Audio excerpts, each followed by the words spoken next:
Welcome to the Disaster Tough podcast, where we talk about emergency management by emergency managers. We share stories, lessons, and tips to help keep you moving forward. I am John Scardina, the host. I share my experience as a former federal emergency response official who's responded to some of the most extreme disasters over the past decade. I now lead a private emergency management firm called Doberman Emergency Management that focuses on emergency planning, mitigation, and response. This is episode 2. Let's get started. Can you trust the data for coronavirus? Of course, I'm talking about the data that's coming out of the US exclusively, like the number of cases and the death rate. People seem to be really impacted by the news on how it's been collected. Like during the last week alone, the news broke that any death that could be related to COVID-19, as in no matter what they had died from, if they had either tested positive for coronavirus or it was highly plausible that they had it when they died, like they had the symptoms but they weren't tested, they were considered a coronavirus fatality. One doctor even claimed that no matter what they died from, to put on the death certificate that they had died from coronavirus. My counterparts haven't gotten such a letter at their hospitals, so think what you will on that one. But people are making this claim, right? No matter how you're dying, it's coronavirus related. That's blown out of proportion a little bit, but even the White House infectious disease expert, Dr. Fauci, he confirmed that any person who died who also had COVID-19 was considered such a case. Man, when that happened last week, people were blowing my phone up. People in the industry were annoyed. Other friends of mine outside of emergency management were saying things like, see, it's not that bad because, quote unquote, the data is bad, we're fine. And then they started really going off the rails saying that because we haven't tested everyone, that our data is already, again, quote, bad. Maybe you've been going through some of these emotions or had similar thoughts. You're really wondering if this is, as serious as a lot of people are making it sound. Like, why in the world should you trust this information then? Is it really a pandemic? So I just want to help you pump the brakes for a second, because when the news came out, I'm an emergency manager, right? I get it, but I also happen to be a data guy, and so I didn't really think much of the announcement. And I'll tell you why, but first, remember that this is a global epidemic, so it's an official pandemic. It has real consequences. People are dying. So don't just grab onto this one soundbite and throw the response out of the window on your way to the beach, okay? This is real, and it is rough for a lot of people out there. Okay, it's a slow onset disaster, so it changes how we look at the disaster. You don't see the clouds coming in, but you can look at the data and say, okay, this is impacting people's lives. So why am I okay with this revelation? Why do I understand that this is a logical step in data collection? There are a few examples of why this is correct method to collect data, and I just want to share them with you. So taking an example, right, if you look at different disasters where it's a large-scale impact, a nuclear attack, some kind of chemical release into the air, or even an intense weather system that's about to dump water over a huge area, right? If any of these occur, the very first question from everyone would be, how bad is it? The general population wants to know that. That's all they really want to know. How many people are going to get hurt? The disasters I just provided are usually accompanied by some kind of cloud or a plume. Let's take that storm system. I don't want to talk about the other ones. They're a little bit more doomsday preppy than I like to get into. We don't need any other major disasters right now anyways. So if you live in the Midwest and things are starting to heat up, which means that there will be major rainstorms rolling in. Your weather guy reports out that this one particular storm could cause mass flooding. To answer the how bad is it question with a whole lot of I need to know that information right now kind of feeling, the initial step is to look at your max extent. You'll look at where the water will fall, compare that to populations, and provide an answer within that 15-minute window. You'll provide a 20% solution that everyone else understands in the room is a 20% solution. You provide a number of people that equates to everyone within the system's path. Right? That's your max extent. That makes sense. You have 15 minutes, you got to figure out what it is and how bad it could be. You don't want to grow that number later on. You want to eliminate numbers from that total. So after you provide a 20% confidence example, then you will need to start running down better information. The system will go through the area, and then you'll be able to see where it actually went. It won't just be a model anymore. Now you're at 30%. Then you'll need to grab a server, which takes time, and you'll start looking at the time of day. Were people home or not? You'll look at structure type, commercial facilities, or were they residential neighborhoods? Now you're at 40%. You'll look at road systems, spill and floodways, and general infrastructure. Now you're at 50%. Then you'll look at river systems, flood gauges on those river systems, levees, dams, canals, and all other water management. Now you're at 60%. And after all that, you need to still collect where the floodplains are, who's located in those floodplains. It's probably likely mobile homes. You're at 70%, right? And finally, you need to compile that information and run algorithms to figure out debris pile management and where those impact clogs from that debris will be in the flooding system, how long it takes for the water to disperse, is it inundation or is it a surge, for example. And then you need to finally, through an analytical process, be able to weed out areas of low to no concern and concentrate on the actual flooding problem. So that's 80%. The last 20% of confidence comes with aerial imagery, insurance claims, emergency response, and site visits. You obviously want to get from 20% confidence to 80% plus confidence as fast as you can. But it doesn't negate that takes a lot of time to do that. You will provide updates along the way as you gain greater confidence and as you weed things out. But even that final 80 to 100% range won't happen for weeks or months. You can do everything perfectly right and still not have an answer. This is why we start off with max extent.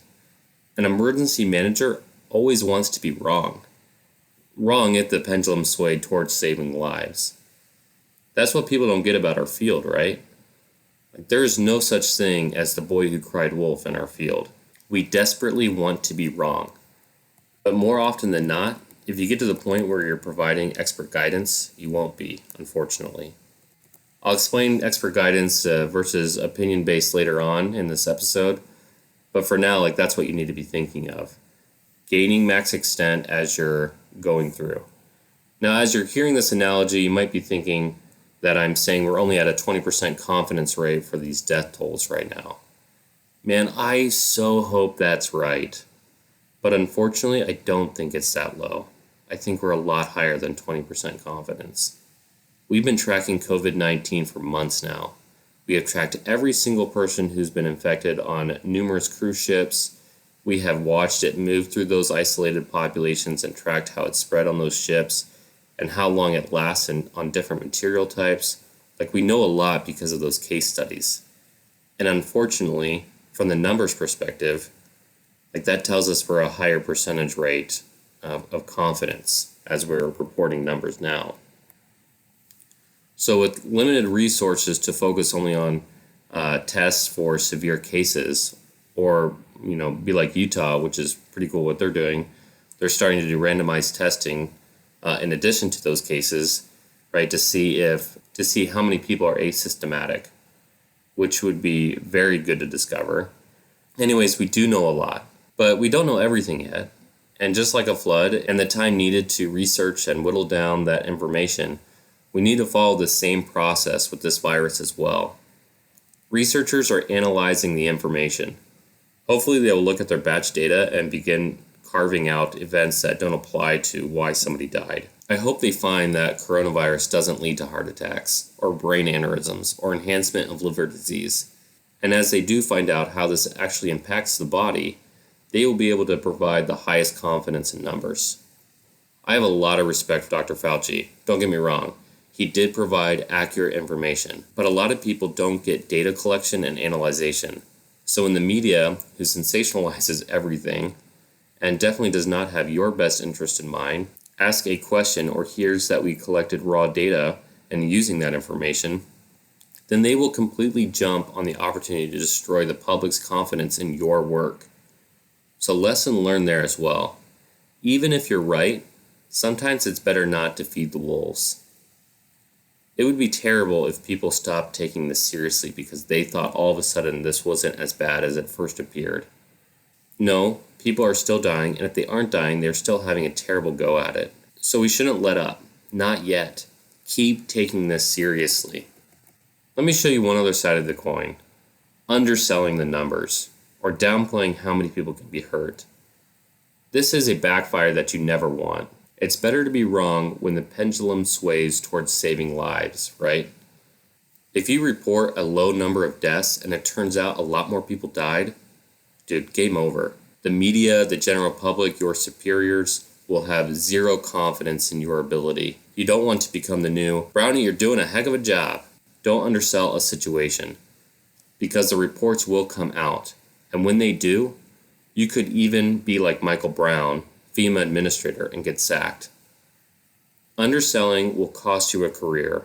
Using max extent data and update as you gain more reliable information will raise people's hopes that the situation is getting better, not worse, and be good for you. The most notable recent example of this is in Puerto Rico, September 2017, after Hurricane Maria. I was responding to another hurricane, so FEMA sent over another team with less experience, and quite frankly, they were slow in their response and it cost them their jobs. But that wasn't the real issue. I mean, partially sure, but the bigger problem wasn't that just FEMA was moving slow. It was a notoriously corrupt local government who thought FEMA did the tactical level response and had no emergency plan, an infrastructure that hadn't been updated since 1950, and it was an island, which by definition has its own logistical concerns.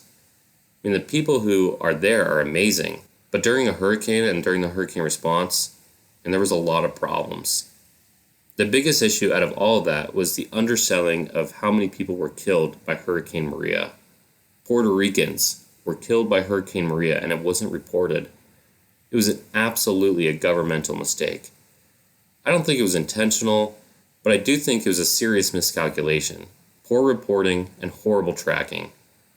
A Category 4 hurricane that impacts a fragile system somehow only had 64 deaths?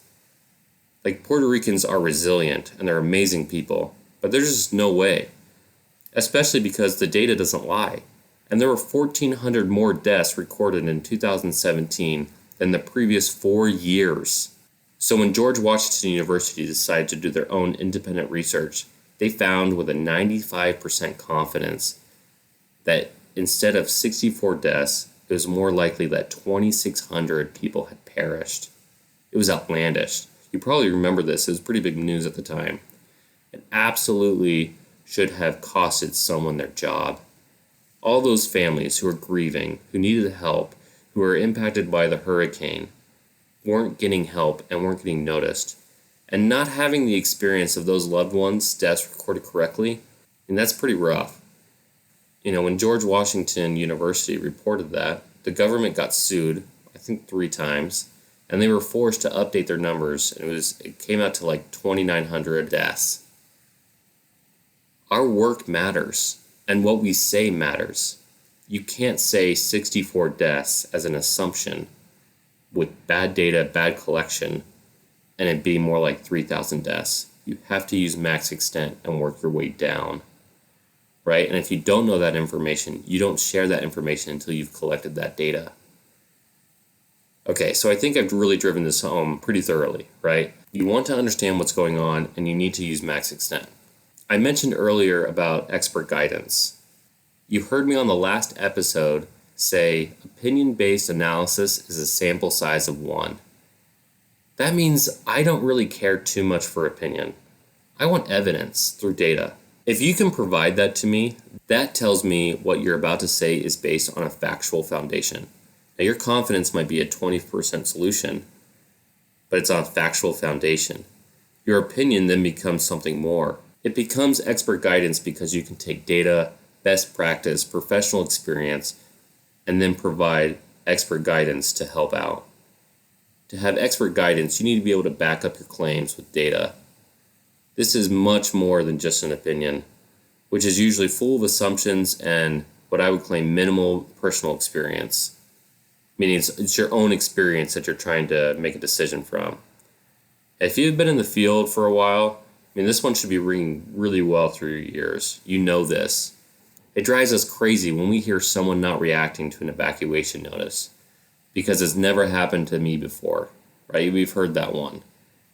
Or like the famous story of the man on Mount St. Helens, who when he was told to evacuate said that he had lived there his whole life and he knew that he would be okay, that the volcano wouldn't erupt. Well, first of all, volcanoes erupt hundreds of years apart. So of course he hadn't experienced it. He used his personal experience as the only data point to determine that he would not have to evacuate. The man was killed and his home destroyed. Meeting those people is easy to see that they are using opinion. But honestly, sometimes we do it too. This is just a call out that we can fall into the same trap of opinion by especially those who don't understand our field and are looking for guidance. Don't be afraid to say that you don't know or that you'll look into it. For example, several years ago, I was meeting with a distant relative who, let's be honest, like most emergency preparedness-minded people, gets stuck in the what-if dilemma. She was asking me so many hyper-specific questions. What if this? What if that? And at the time, I was trying to answer them. But since then, I have learned my lesson. I avoid the what-if scenarios and react based on training, field experience, data, and current best practice. Let's teach those principles and then give them the situational awareness to make the best decision if they find themselves in an emergency. So this episode is all about data and presenting data. Relating to coronavirus, again, the data isn't bad. Collecting everything to make our data set is appropriate. The information we are trying to capture for COVID-19 deaths is good because the purpose of that data is to provide a max plausible outcome that researchers can study to provide updated expert guidance. Remember, this can seriously backfire in a major way if we don't do it like this. I'm not just talking about the extreme frustration of collecting and analyzing data, only to realize that you have missed a significant piece of the puzzle, which does happen and is beyond frustrating. No, I'm talking about the real-world examples of major mistakes, of underselling, and how it impacts the general public. They listen to you, and so you need to be right. So that's the lessons from today. Max extent reporting is good, and updating is better. Underselling is really bad. There's no such thing as the boy who cried wolf in our industry. We want to be wrong so long as the pendulum sways towards saving lives.